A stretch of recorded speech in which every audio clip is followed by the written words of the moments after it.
Okay, so in response to the increasing weight of airline passengers, the Federal Aviation Administration in 2003 told airlines to assume that passengers average 190 pounds in the summer, including clothes and carry on baggage. But passengers vary, and the FAA did not specify a standard deviation. A reasonable standard deviation is 35 pounds. Weights are not normally distributed, especially when the population includes both men and women, but they are not very non normal. A commuter plane carries 30 passengers. Explain why you cannot calculate the probability that a randomly selected passenger weighs more than 200 pounds. Okay, so for A, we don't know the shape of the distribution. We don't know the shape of the distribution of individual weights, right? That's why we're not able to calculate um,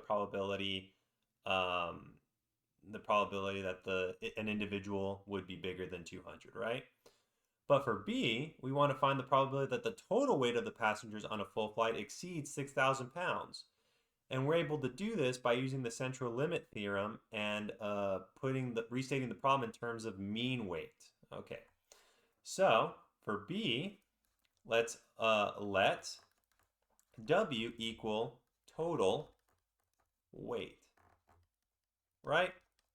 So this implies that W is equal to W1 plus W2 plus dot dot dot plus W30, right? This is the weight of the first individual, weight of the second individual, whatever they are, and then the weight of the third individual. You add them all together, and that's the total weight, right? So naturally, this implies that, oh, I guess not implies, but we would know that the mean weight would be weight 1 plus weight 2 plus the total weight, right? Weight 30, and then you divide it by 30, right? Or you can just rewrite this as W over 30, right? The mean weight would be W over 30 if W is the total weight, right? So we have our equation. So we have this equation W bar. So W bar is equal to the total weight over 30. Okay? So now let's see. The reason why they're telling us to use the central limit theorem is because we have 30 passengers, right? So let's go ahead and go down here.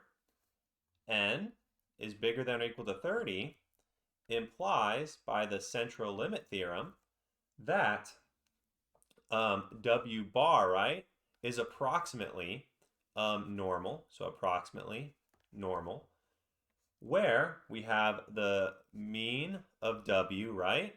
And we had the mean of W in the problem. And we have the standard deviation of W over the square root of N, right? Whenever, or I guess when, the 10% condition is met.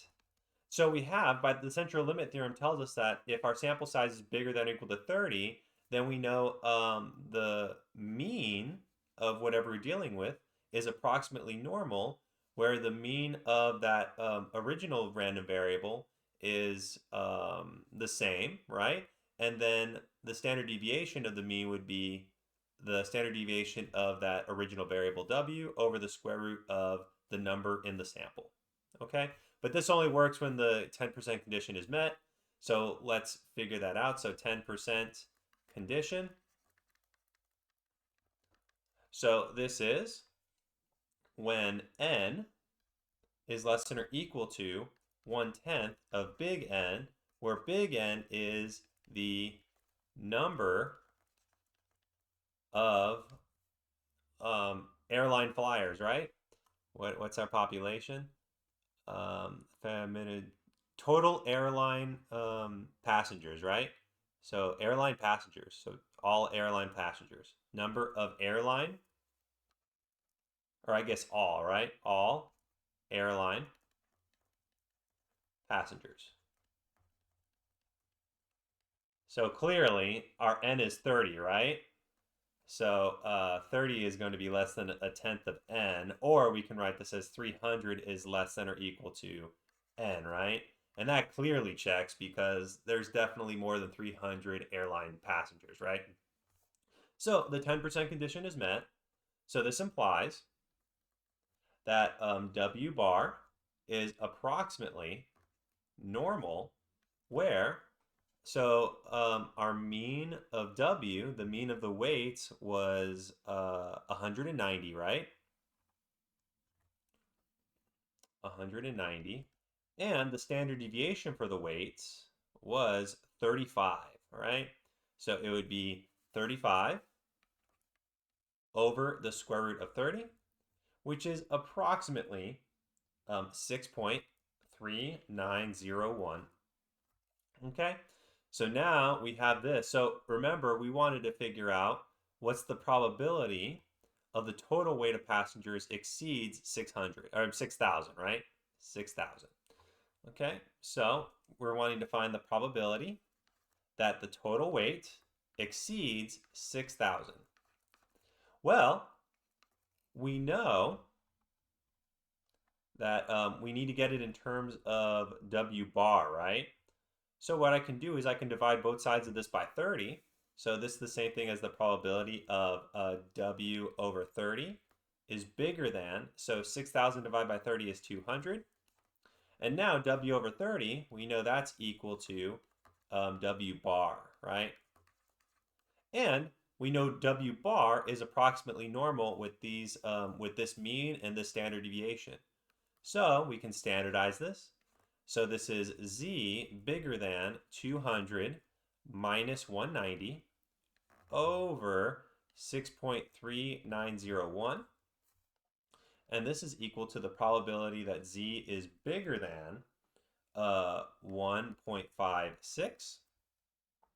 And then, of course, in our table, remember, we want Z less than or equal to or less than, right? So this is equal to the 1 minus the probability that Z is less than or equal to 1.56. And then let's go ahead and find that in the table, right? Okay, so here's our table. So let's find 1.56. So 1.5, and then 6. So that is 0.9406, right? 0.94, so equals 1 minus 0.9406, which is 0.0594.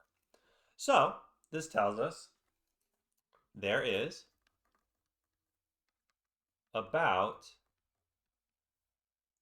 a 6% chance, right, that the total weight exceeds 6,000 pounds, right? All right. So that is how you would deal with a problem if you don't know the individual weights, right? But you can deal with the mean, because notice we were able to find the weight of the passengers, the total weight, right? So we were able to use the mean because we have the total weight instead of having to rely on each individual weight. And then we have the total weight over 30 is equal to W bar.